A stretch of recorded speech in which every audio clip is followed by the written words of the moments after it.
Buenas tardes, chicos. El día de hoy vamos a desarrollar el tema de historia universal, la Revolución Francesa. Para poder saber o entender el tema tenemos que saber qué es revolución. La revolución es un cambio profundo que se realiza a periodos largos. Se puede llevar cambios en los ámbitos económico, social o político. ¿Cuáles son las causas de una revolución?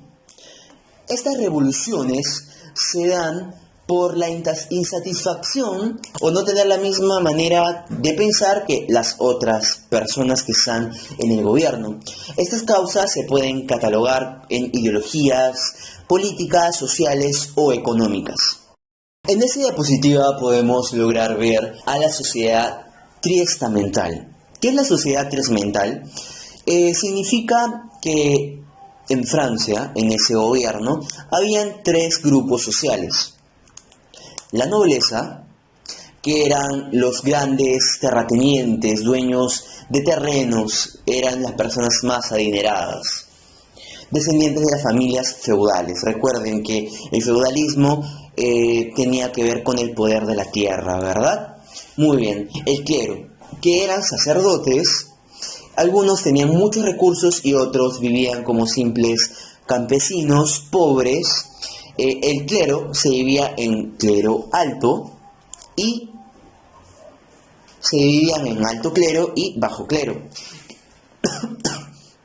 Que el alto clero nos dice que se refería a los que tenían dinero, ¿no? Y el bajo clero, los que vivían como campesinos, los que no tenían mucho dinero. El estado llano también se le conoce como el tercer estado. Lo conforman los burgueses, comerciantes, artesanos, profesionales y campesinos, son las clases bajas. Hay que tener en cuenta que esta sociedad de antiguo régimen tenía como una característica principal. Era la movilidad social, ¿sí? Al no tener esa movilidad social, nos decía de que uno cuando nace, siempre, toda su vida, va a nacer en la misma condición social. No tenía ayuda ni beneficios para poder desarrollarse y poder estar mejor o tener una mejor condición de vida económicamente. Las etapas de la Revolución Francesa. Estas etapas de la revolución son periodos por los que pasa la misma Revolución Francesa. Tenemos a los Estados Generales, la Asamblea Constituyente, la Asamblea Legislativa, la Convención, el Directorio y finalmente el gobierno de Napoleón. Para hablar sobre la Revolución Francesa, tenemos que ver las causas principales que dieron a que se desarrolle este proceso de revolución. La primera causa que tenemos, que es muy importante, es que en la segunda mitad del siglo XVIII reinaba Luis XVIII, más conocido como el Rey Bueno, y su esposa María Antonieta.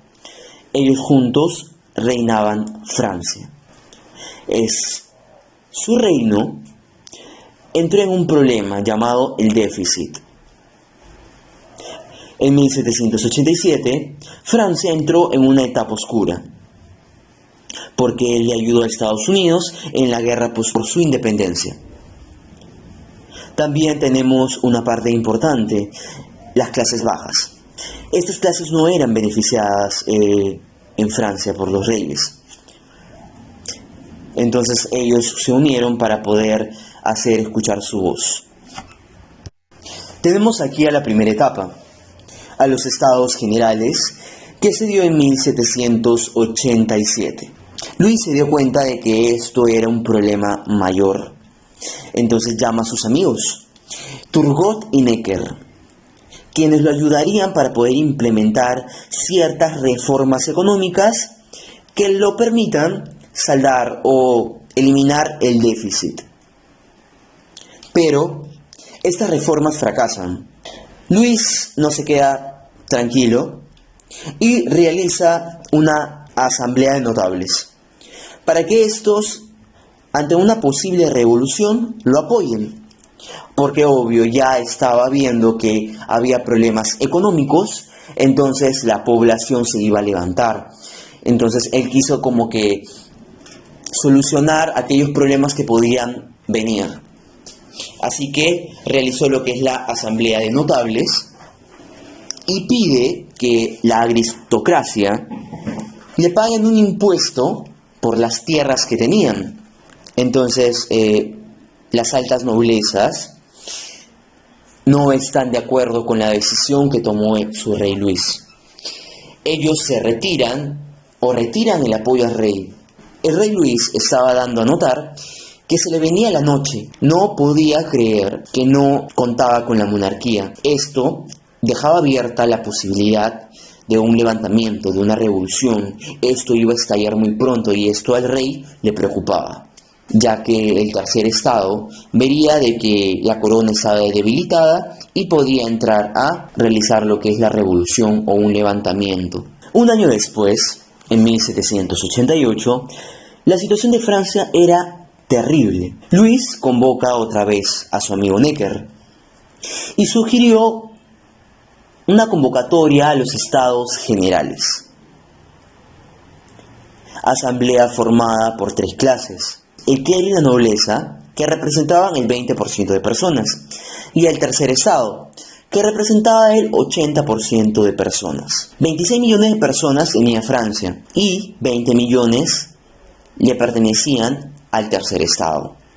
Entonces había una gran diferencia de poder, había una gran diferencia de apoyo en el que se le iba a dar al rey, ya que el tercer estado no está conforme con lo que está realizando el alto clero y el rey. El problema fue de que la votación propuesta por Necker, que se llamó sistema de voto, Necker quería que los votos no sean por clase, sino por persona, ya que esto significaba de que el tercer estado iba a ganar, ya que recuerden, el tercer estado tiene el 80% de personas, son 20 millones de personas que pertenecían al tercer estado. Es así que esta discusión o esta conversación en la asamblea duró por semanas, 6 semanas aproximadamente, casi un mes y medio. El 17 de junio de 1789 se realiza la Asamblea Nacional, comandada por el tercer estado. En 1789 y 1792 se realizó esta Asamblea Nacional. Estaba formada por el tercer estado, cleros y algunos nobles. El 20 de mayo, los miembros se reúnen en el salón de juego de la pelota. En este salón juran no disolver esta asamblea hasta que se redacte una constitución. El rey se dirigió a los asambleístas diciendo que sus actos serían nulos, que no podían trabajar juntos, que las clases deberían trabajar por separado. Luis estaba viendo cómo se formaba un bloque contra su régimen. El 9 de julio cambia al nombre de Asamblea Constituyente. El 9 de julio de 1789 cambia de nombre a Asamblea Nacional Constituyente. Una de las etapas más importantes de la Revolución Francesa, ya que esta asamblea quería redactar una constitución para poder acabar con la monarquía autoritaria, absolutista del rey Luis. El 14 de julio estalla la revolución. Esta es una fecha muy importante, ya que el pueblo se alza en armas contra la monarquía. Luis, el rey Luis y toda la monarquía, conjuntamente con la corona, se realiza la toma de la Bastilla. La toma de la Bastilla era una prisión estatal, símbolo del absolutismo. Aquí se realiza el asalto y toma de Bastilla en contra de la monarquía, donde se encontraron muchos presos políticos y perseguidos del rey Luis. Pero sigamos con la historia. A ver, la revolución se comienza a propagar por toda Francia. Lafayette es un marqués que asumió el mando de Guardia Nacional, una especie de serenazgo o policía.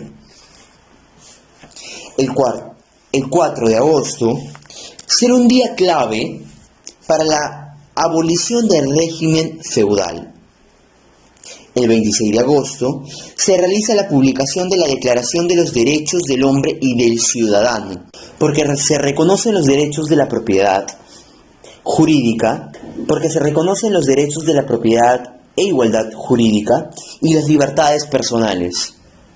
El 12 de julio de 1790 se declaró la Constitución del Clero y se declara la Constitución Civil del Clero. Pero, ¿qué pasó con Luis, el rey Luis? El pueblo estaba en contra de él.